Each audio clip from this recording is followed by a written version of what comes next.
There's a really common experience I hear from people who are struggling with their confidence at work. I know I'm capable, but I do still second guess myself. Logically, I know that I can do this, but I don't always trust myself in the moment. Or part of me knows that I do know this, but I still look for external reassurance. And what's important about this problem is it isn't a mindset problem. Like, it's not a lack of insight. And it isn't something that you can fix by thinking harder or by trying to persuade yourself with logic. Welcome to the Confident at Work podcast. I'm your host and your confidence coach, Anna Manning. And in this episode, we're going to explore why intellectual knowing and believing, like embodied believing it deep down in your bones, are not necessarily the same thing. Why logic doesn't automatically update your confidence, and why experience, not explanation, is actually what shifts self-trust. First, I want to talk about that intellectual knowing versus real knowing.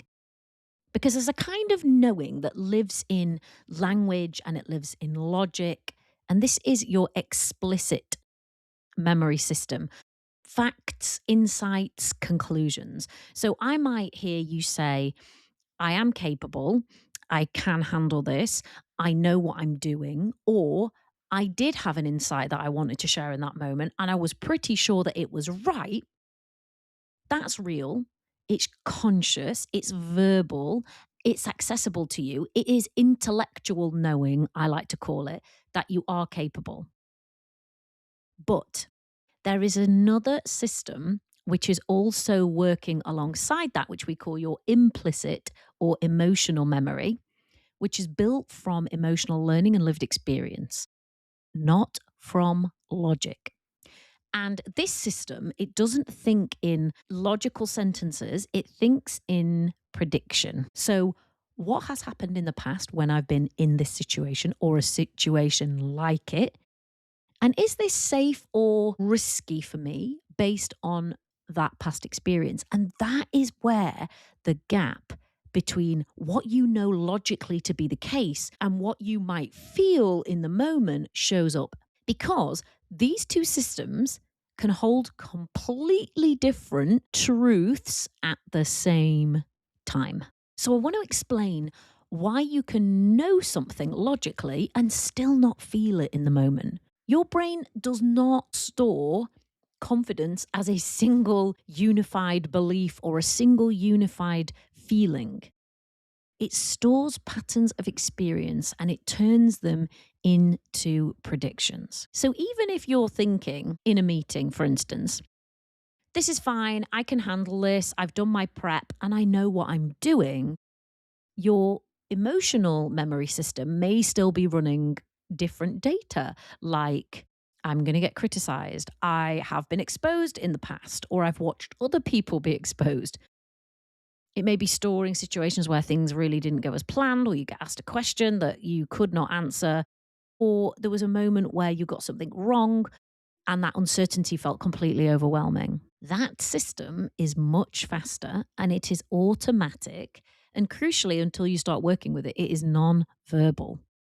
So in that meeting, in that moment, you don't have access to this implicit stored emotional memory system, which is creating the feeling like the panic or the moment of doubt. You can know logically that doesn't automatically override what your system has learned through experience. So that's why you might say, look, I know it logically, but I don't feel it.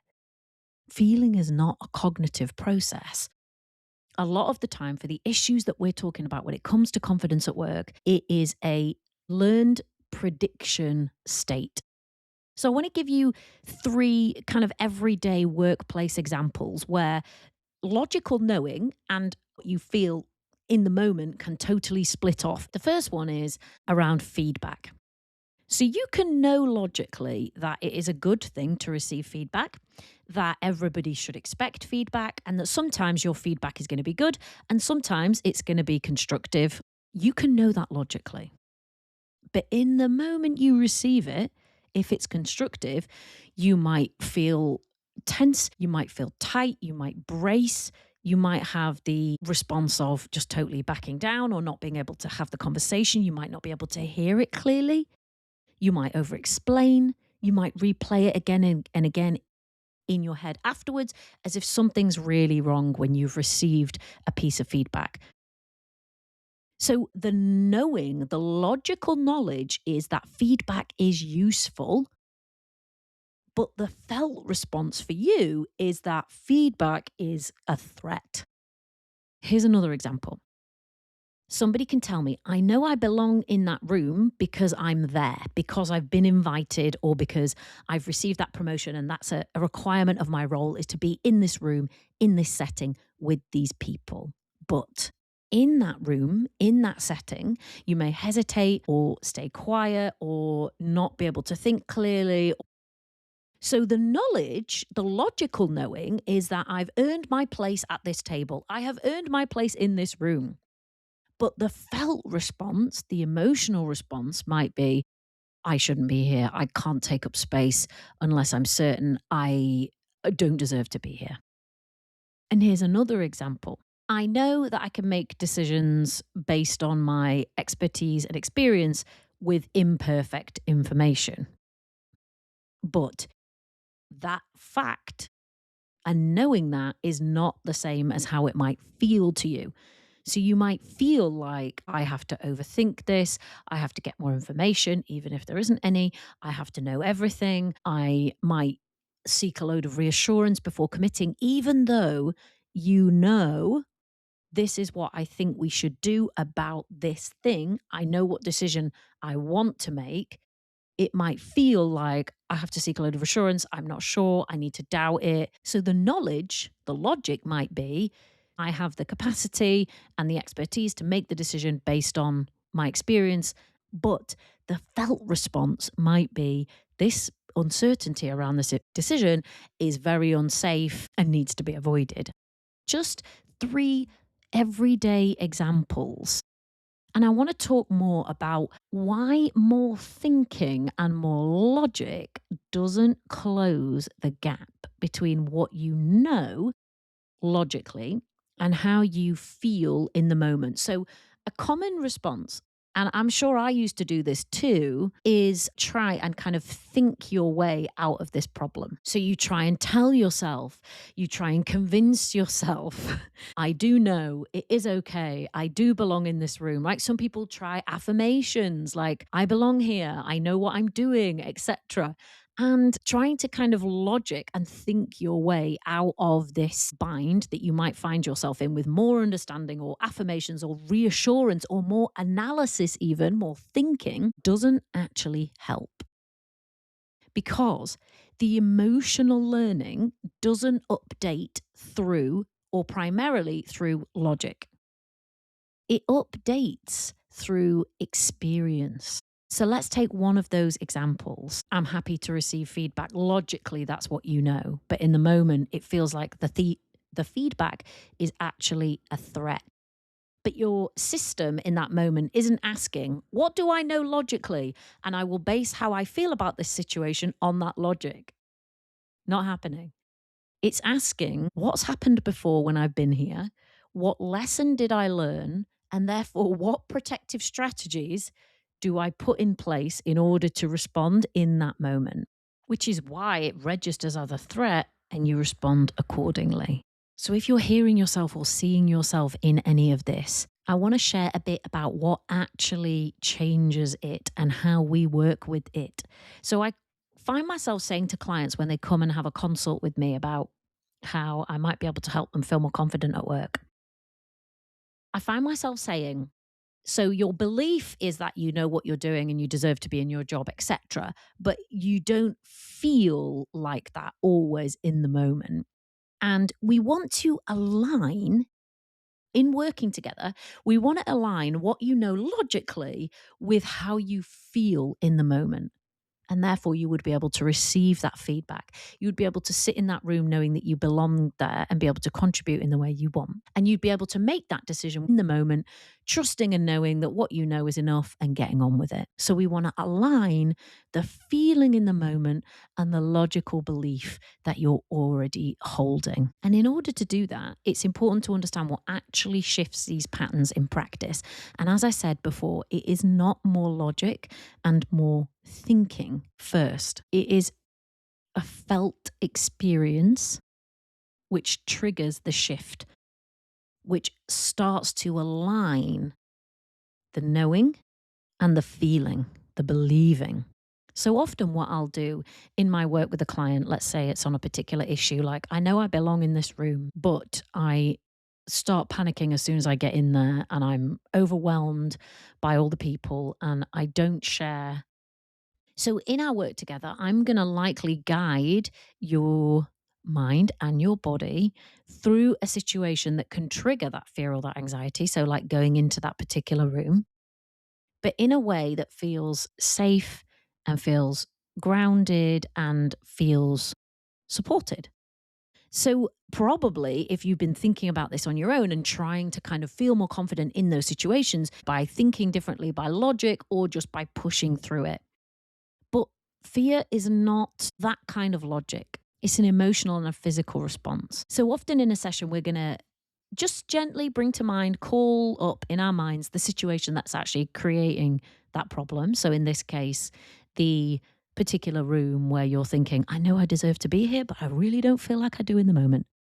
We imagine entering that room with a completely different feeling state. We imagine what it would be like if we actually were walking into that room knowing that we belonged there. How would we feel? And you might say, well, I would feel, quite relaxed. I would feel focused. I might feel prepared and I would feel, fairly neutral. And then once you feel that way, we walk into that room in your mind and we notice what changes.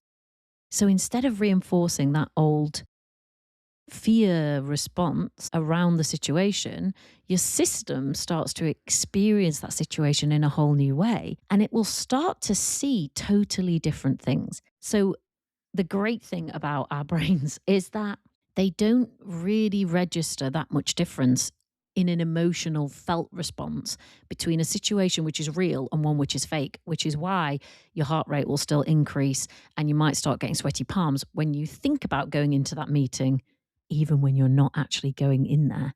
But we can use that to our advantage. So we can bring it to our mind and we can work with it in a session in our mind while we're feeling neutral, while we're feeling calm, while we're feeling prepared, while we're feeling ready. We can walk into that room and we can see what changes. We can notice the people and we might notice that they're just normal people and that actually they're peers and colleagues. And what do you know? We might notice that they felt like they were above us before, but now it feels like we're somehow on a level playing field. So as we notice that, we notice what it feels like to be on a level playing field and what changes when I am on a level playing field. And in that way, we go through that meeting and we feel what it feels like when you actually know I belong in that room.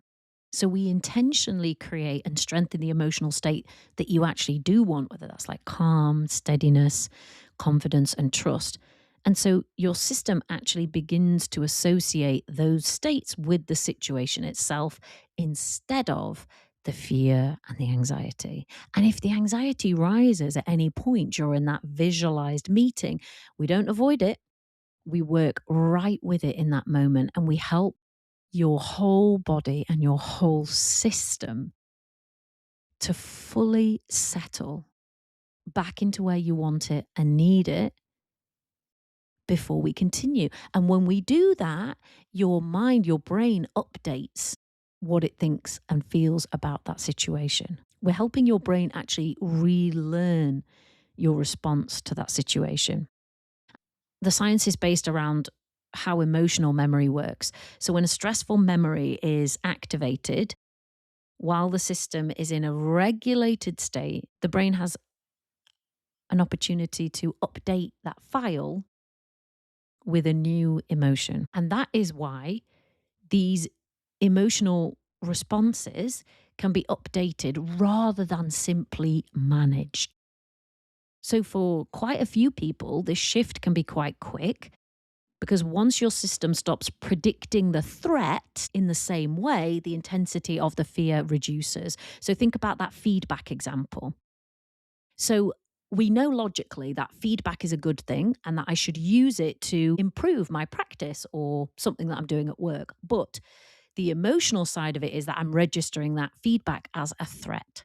Well, the aim is when we've done this work that your system stops predicting that a piece of feedback equals a threat. Sometimes the shift is immediate and clients will use words like bizarre and strange. And sometimes it really is built in layers, one little situation, one moment at a time. But the direction is the same. We want your system to learn a new response through experience. And some of that experience will happen in the session, visualized in your mind and in your body. And some of it will then happen as you go out and actually have that experience, and it feels and sounds different than it did before. So rather than trying to manage the fear intellectually, we're actually helping your system to learn something different at the level where that fear is actually stored. So when you say, or when someone says, I know logically that I'm capable, but I've got all these instances at work where I just still don't feel it, it is not actually a contradiction. It's simply two systems running different learning histories in different areas of your brain, and never the two shall meet yet. Confidence does not come from logic or from convincing yourself or from repeating affirmations that are designed to hit yourself over the head a million times so you finally believe the thing that you know is true. It comes from updating what your system, that emotional implicit memory, has learned. It comes from experience, not logic. And I don't mean the kind of experience of you having done that meeting 5 times. I mean experiencing something in a different way, experiencing what it's like to know that you belong in the room, experiencing what it's like to receive feedback and be able to use it without registering it as a threat, experiencing what it's like to make that decision you know you can and need to make without it feeling like that much of a big deal. When those two systems are aligned, the one built from logic and the one built from experience, then what you know logically, you can feel. And that is how you become more confident at work.